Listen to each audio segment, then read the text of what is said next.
College Football 27 has introduced some new mechanics to how players progress in Dynasty mode, so it is more vital than ever that you know what players to recruit, and today I'm going to give you all the best offensive archetypes to go after when recruiting your players.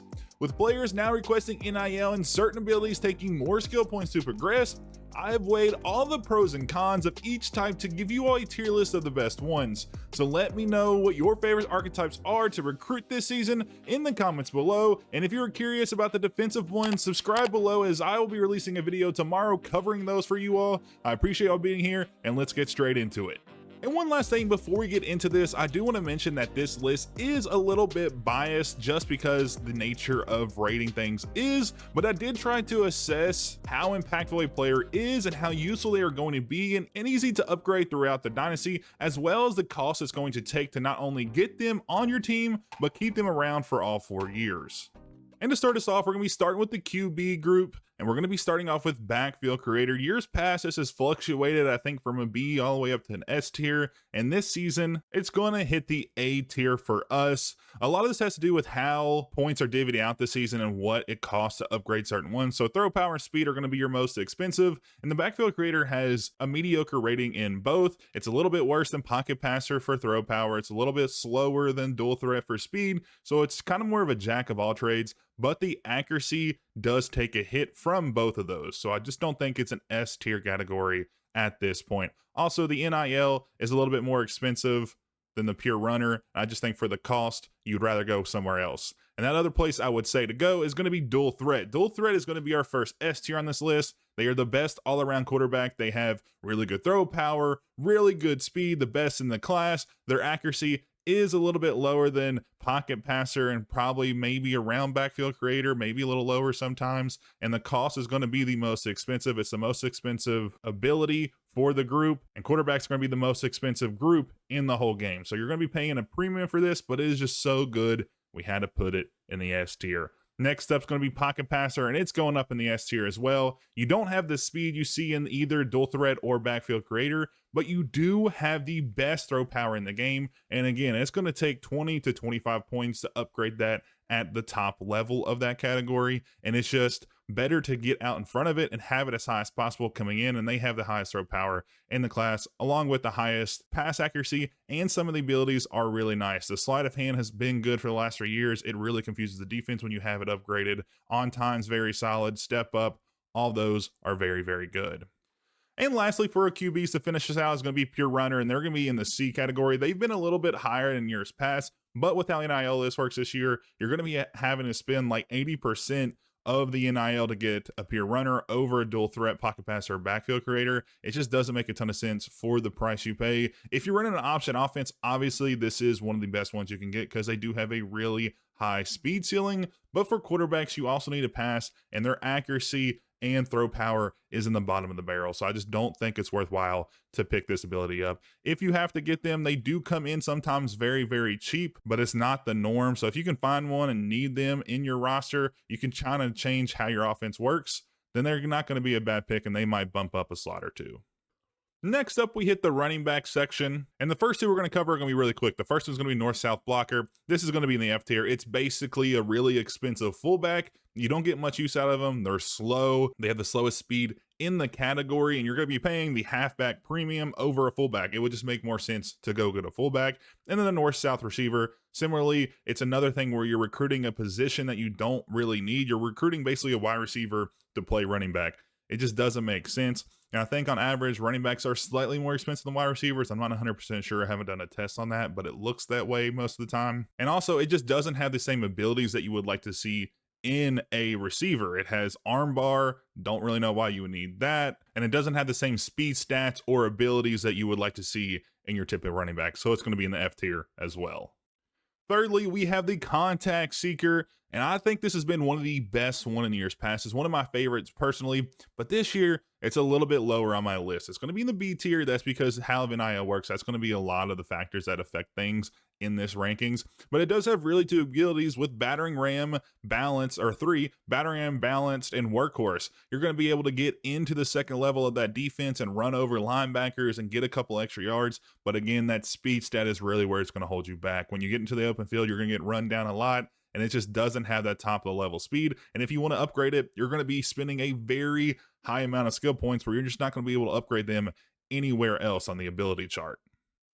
And the next two are going to be also coupled up, and they're going to be in the S tier. The first one's going to be backfield threat. This is pretty much because of how the speed upgrading has been increased a ton. You're going to be spending 4 times what you would in the years past, but they also have really good abilities. 360, takeoff, sidestep, recoup. Those are all really solid and keep your players fresh, keeping them really shifty in the open field. So they're going to be in this S tier. The next one's going to be the East-West playmaker. They're going to be in the S tier as well. Similar abilities to the backfield threat, but they do have shifty, and I think shifty has made a massive return. I think it's really solid, akin to what it was like in College Football 25 before they updated it. It's really, really useful. You're going to be able to juke out a ton of players, and they also have the top of the level speed stat in this ability. They're going to be about the same cost as backfield threat, so if you want to pick East-West playmaker or backfield threat, it's kind of just situational. You get takeoff with backfield threat, so he's probably going to be better out wide, more of a third down running back type of player, where your East-West playmaker is probably going to be the guy you run the ball with most of the time. Lastly, for the running backs is going to be Elusive Bruiser, another one of my favorites, just how physical they are, but they do have the shifty ability, so that's going to knock them into the A tier. A little bit slower than backfield threat and East-West playmaker, but I do believe it has the second or third best speed rating. It's way better than the north-south blocker, and I think contact seeker. It's a little bit better than receiver, but you just have better abilities. It's an all-around better player. The third section is going to be fullbacks, and we kind of know where they go. They're in C. They're not really good. They're not really bad. It's kind of what you want to do. They both fit here. That's why they're both in the same picture. If you need a fullback, you can recruit one. They are pretty much free at level or tier 3 or at 3 stars, so you can get them for cheap. They're not going to cost you a lot of money, but you could also go for a Elusive Bruiser contact seeker, a north-south blocker type of player, but you probably would have to pay a premium there, so they're a little bit better than those type of players for that specific position. And then for the next section, we have the wide receivers. It is the largest section in the game. And also, I changed the colors of these. You're not crazy if you thought that changed. But the first one we're going to do is going to be the fan favorite Speedster, and it's in the S tier. It's been in the S tier for the last 3 years. You get the highest speed rating. You can get some of the best abilities with shifty, takeoff. I mean, it's just OP. They have updated kind of how the coverage works, so takeoff's not going to be as impressive as it has been in years past, but it's still very, very solid. So it ends up in your A tier or S tier. For our second one, we're going to go with Gadget here, and I'm going to put this in the A tier. It has been up and down all around in years past, but this year I think it's going to be still very solid. You can still get really high speed with this, but the reason why it's not an S tier is because it's not really a true wide receiver. You're going to have some other perks and stuff that are going to be nice, but it is going to fill in that gadget spot in the game. You're going to be able to kind of use them in some offsets, wildcat, stuff like that. And they still have a decent arm for wide receiver, so they're still useful there and provide a ton of use, but they still have shifty and sidestepper, which is really good. And again, that speed set. We're going to come back to that pretty much every single time because it does cost so much to upgrade. Next up, we have contested specialists, and I have been a little bit hard on this one in years past, but this year they jump all the way up to S tier, especially if you use the new catch ball mechanic where you have to time it. They are going to be elite for you. The 50-50 perk makes the green spot so much bigger. They're going to be taller. They're not going to be necessarily as fast, but just being able to throw that ball up to them and then go up and grab it. They've also changed the visuals and mechanics of receiving, so you're not going to get those weird animations where they have it in their hands for like 3 seconds, it feels like, and then they drop it. That's out of the game, so they are pretty much OP just because they are super tall. And also, if you can switch them into the tight end position, they're probably not going to be as highly rated because they don't have the great blocking stat that you need for that. They are going to be super electric out there in the flat. Next up, we have Elusive Route Runner, and they have a solid speed stat, but I think they have turned it down from years past, so they're going to be in the A tier. I do like how they have really good route running. They're going to be able to get inside and off of cornerbacks. They're going to be a really good slot receiver for you if you need that. Also, the ability sidestep is there. Double dip is good. 360 is not bad. Cutter's really nice, and the recoup's always nice, especially with how they have tweaked wear and tear this year. They've made it a little bit more harsh. Obviously, I think that's because they want you to pay for stuff, but besides the point, they are going to be in the A tier. They're very good. I recommend getting them if you can't get one of the other ones. Now we have Gritty Possession, and I toyed with going A or B, and I think I'm going to stick them in the B. They are not bad. They're pretty similar to contested specialists, but I just think the lack of the 50-50 ability really hurts them in this category. They are a little bit of a better blocker, but again, this is a wide receiver. If you do want to move them over to tight end, they may actually be really good. The sure hands ability is nice here, but I just don't think it gives you that much benefit. And also, they're going to be the lowest threshold of the speed rating, so it's a little bit give or take there. Obviously, they're going to be tall, they're going to be physical, they're going to be able to catch 50-50 balls a lot, but again, not as much as contested specialists, and they're also going to be slower than everybody else. So they're going to fall in that B tier. Next up is going to be physical route runner, and this is kind of a combination of all the things I like in a receiver, but they just don't have the electric speed that I feel like you need. They have sure hands and 50-50, which are both going to be good at getting you those 50-50 balls, jumping over cornerbacks, safeties, and getting those catches. They also have cutter. They have downhill, so they're going to be able to run over people at higher speed. And they also have pass pro, which is all right, but without that electric speed and acceleration, it's just not going to be as useful. So they're going to be in this A tier. If they had a little bit more speed, they would get bumped up, but again, they lack that, and it's going to be expensive to upgrade them.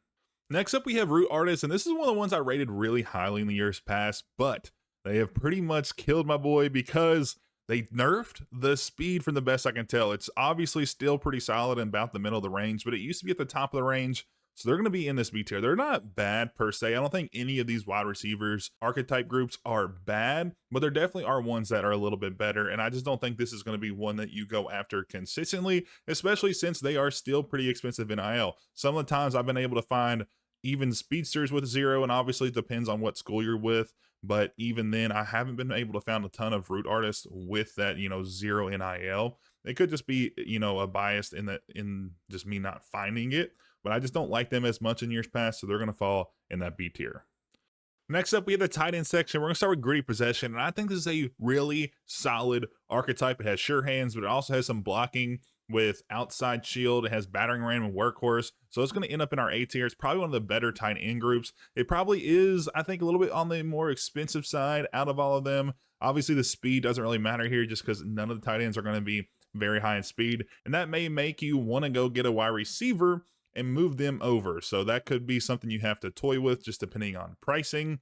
Next up, we have physical route runner. And I'm going to be honest, with the lack of the outside shield or any blocking abilities, I don't love this one this season. I don't think it's necessarily bad.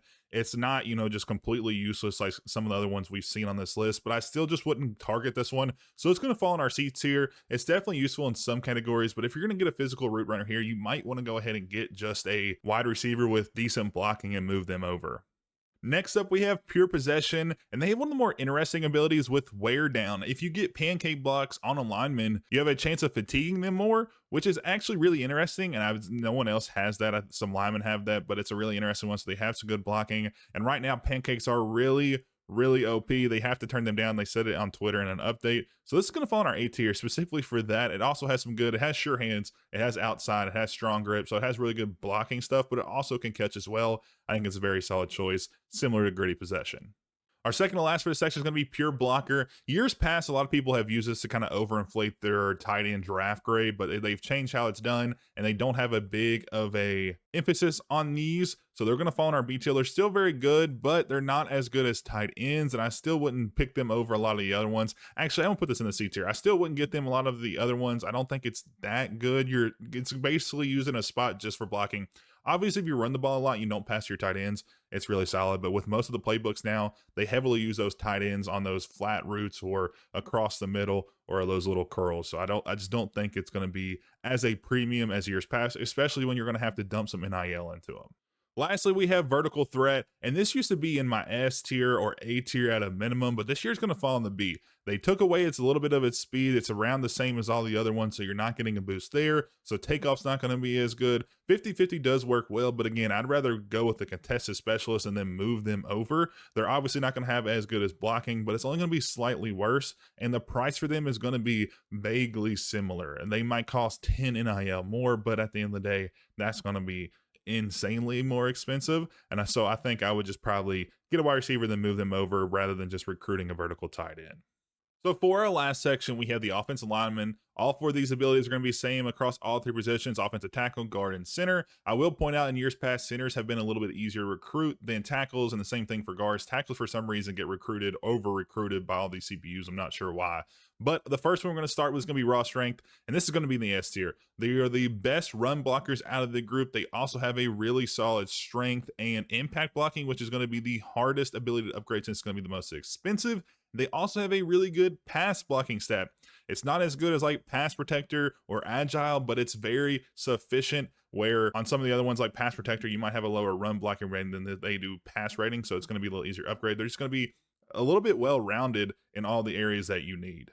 Next up, we're going to go with its counterpart in pass protector. And while I do like this one, I don't like it as much. So it's going to be in the A tier. It still has a really good impact blocking upgrade and strength as well, which is going to be the highest one you upgrade. It's going to cost like 20 points, 25 points if that's max levels, which I just mentioned with raw strength. So it's really good, but it's not as good on its opposite side as raw strength is. It's really going to have a good pass blocking ranking, but it's not going to have as good as run blocking. So you're going to have to spend a little bit more to upgrade it to, be kind of on par with, even kill on those stats.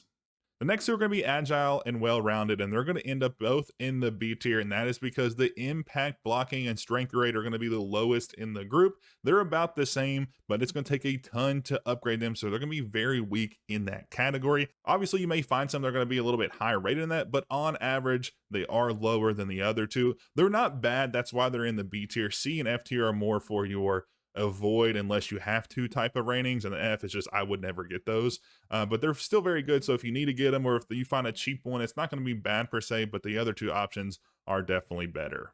So with that, those are our tier rankings on screen. You can screenshot this, share it with a friend if you want, so they know what's going on. But I appreciate y'all tuning in. Let me know in the comments what you all think. I know obviously this is very biased. You may have a little bit better experience with some of these than I do, but just generally looking at it, NIL, kind of the cost it's going to take to increase some of their premier stats or some of the stats that make them a better player, I think this is kind of the best breakdown you have. So I appreciate y'all tuning in. I hope y'all enjoy, and as always, I'll catch you all in the next one.